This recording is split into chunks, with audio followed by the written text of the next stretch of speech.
Is Submarine Rock one of the most scenic trails in Sedona?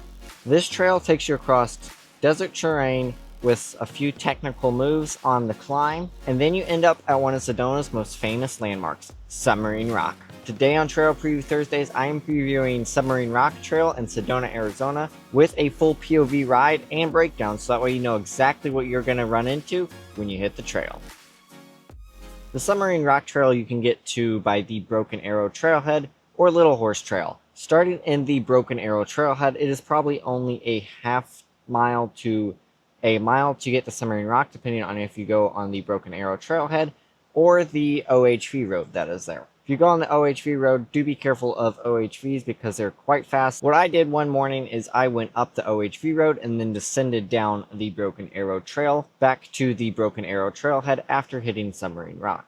And that was a really good ride. I personally rate Submarine Rock Trail as a blue with a few blue-black sections on it. But once you get to Submarine Rock, that is when the magic happens and it gets a lot of fun. And there are black lines and double black lines probably on there as well. The trail to Submarine Rock is not actually all that long, but you can rack up the miles when you hit Submarine Rock, because it is a lot of fun to play on, and you could spend probably all day finding new lines and just exploring the entire rock. If you enjoy mountain biking gear reviews, trail previews, and discovering new places to ride, go ahead and hit the subscribe button, because we've got a ton more coming this year. If you're a beginner rider, I would definitely not recommend starting on Submarine Rock Trail. There are easier trails in the area. While you might be able to ride to Submarine Rock, once you get to Submarine Rock, there's not going to be a whole lot of riding for you to do. If you're an intermediate rider, there are definitely lines on Submarine Rock for you to hit. To get up to the top of Submarine Rock, there is a blue option, and then there is a black option as well. The blue option is a little bit more mellow, while the black option just likes to go straight up the rock. As you probably saw on some of my other Sedona videos, and if you haven't, go ahead and check out that playlist right there.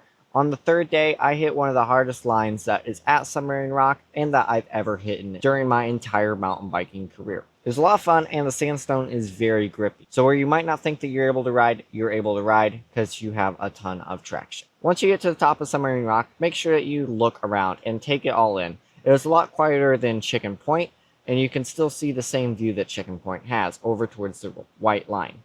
This trail in Submarine Rock is a ton of fun and definitely should be on your list when you go to Sedona. So let's go ahead and drop into the trail.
So that is Submarine Rock Trail in Sedona, Arizona. I would definitely recommend this trail, and I liked it so much that I spent 2 out of the 3 days that I was in Sedona riding on that rock. You want to see the first time that I rode Submarine Rock? That was day 2 of my Sedona trip. Go and check that out right there. And if you want to see the entire Sedona trip, go and check that out right there.